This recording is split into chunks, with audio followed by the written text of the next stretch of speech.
বলেন তো বিরিয়ানি কার না পছন্দ? আমার তো অনেক পছন্দ। সো হ্যালো এভরিওয়ান, আসসালামু আলাইকুম। সবাই কেমন আছেন? আশা করি সবাই ভালো আছেন। আমিও আল্লাহর রহমতে ভালো আছি। বিরিয়ানি রান্না করার জন্য প্রথমে মাংসটাকে ভালো মতো ধুয়ে নিয়েছি। এখন এর মধ্যে আদা বাটা দিয়ে দিব আর রসুন বাটা দিয়ে দিব। বিরিয়ানি রান্না করার জন্য যেহেতু প্যাকেট মশলা ইউজ করব, এজন্য সকল মশলা অল্প পরিমাণে দিচ্ছিলাম। তো তারপরে দিয়ে দিলাম হচ্ছে গরম মশলা, দারুচিনি, এলাচ, লবঙ্গ, তেজপাতা। তারপর দিয়ে নিলাম পেঁয়াজ কুচি। এখন অল্প করে সকল মশলা দিয়ে নিব। তারপরে প্রথমে দিলাম জিরের গুঁড়া, গরম মশলার গুঁড়া, ধনিয়ার গুঁড়া। তারপর দিয়ে দিব বিরিয়ানির মশলা। তো আগে থেকে প্যাকেটটা কেটে রেখেছিলাম আর শুধু ঢেলে দিলাম। আর এখন দিয়ে দিব কয়েকটা কাঁচামরিচ, যেহেতু শুকনো মরিচ দেইনি এই জন্য কাঁচামরিচের পরিমাণটা বেশি দিয়েছি। লাস্টেও দিব, এই জন্য অর্ধেক এখন দিলাম, পরবর্তীতে অর্ধেক দিব। তারপর দিয়ে দিলাম টক দই, লবণ, পরিমাণ মতো তেল দিয়ে এখন ভালো মতো মাখিয়ে নিব। যদি মেরিনেশন করে রাখতে পারতাম তাহলে আরো বেশি ভালো হতো, কিন্তু আমাদের কাছে ওই পরিমাণ সময়টা ছিল না যে মেরিনেশন করে রাখবো। তার জন্য ভালো মতো মাখিয়ে চুলায় বসিয়ে দিলাম। আর আমাদের মতো কারা কারা আছেন যারা বিরিয়ানি লাভার? আমরা বিরিয়ানি, কাচ্চি এগুলো খুব পছন্দ করি। আমাদের ঘরে সবাই পছন্দ করে।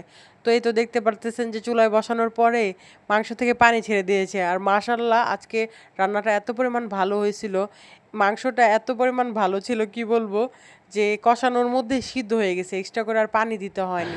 আর কষানোর মধ্যে কি সুন্দর কালার চলে আসছে। আর আমি এখন ভয়েস দিতেছি, আমার ইচ্ছে হচ্ছে যে এখন আমি আবার খাই। রান্নাটা বেশ ভালো হয়েছিল, সবাই অনেক প্রশংসা করেছে। তারপর পোলাওর চাউলের জন্য তেল দিয়ে দিলাম একটা বড় পাতিলের মধ্যে। তার মধ্যে দিয়ে দিলাম গরম মশলা আর পেঁয়াজ, কাঁচামরিচ। যেহেতু শুকনো মরিচ দেওয়া হয়নি, তার জন্য তো ব্যালেন্স রাখতে হবে দুইটাতে, এই জন্য কাঁচামরিচ দিয়ে দিলাম পরিমাণ মতো, যেরকম আমরা ঝাল খাই। তারপরে এই পেঁয়াজগুলোকে প্রথমে ব্রাউন কালার করে ভেজে আদা আর রসুন দিয়ে দিলাম। বিরিয়ানি রান্নাটা এক একজন এক একভাবে রান্না করে থাকেন, তো আমরা যেভাবে রান্না করলাম সেটাই আর কি আপনাদের মাঝে শেয়ার করলাম। আদা আর রসুনটা ভালো মতো ভেজে নিব যাতে কাঁচা গন্ধটা চলে যায়। তো ভালো মতো ভাজা হয়ে গেলে আগে থেকে যে পোলাও চালগুলো ধুয়ে রেখেছিলাম ওগুলো দিয়ে দিব।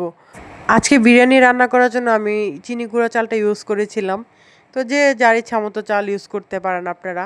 চালগুলো দিয়ে এখন ভালো মতো একটু নেড়ে চেড়ে চালটা ভেজে নিব। তো এই তো আমি ভালো মতো নেড়ে চেড়ে ভেজে নিচ্ছিলাম, একটু লেগে লেগে যাচ্ছিলো তাই বারবার নাড়াচাড়া করে দিচ্ছিলাম।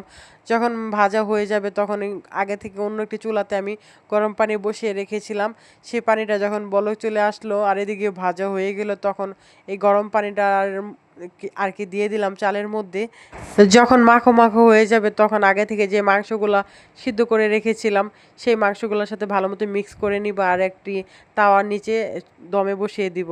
যখন বিরিয়ানিটা হয়ে আসবে তখন একটু কেওড়া জল উপর দিয়ে ছিটিয়ে দিব। আর এই তো হয়ে গেল আমাদের মজাদার বিরিয়ানি রান্না। তো আমাদের বিরিয়ানি রান্নাটা কেমন লাগলো অবশ্যই কমেন্টে সবাই জানিয়ে যাবেন। সবাই ভালো থাকবেন, সুস্থ থাকবেন। আল্লাহ হাফিজ।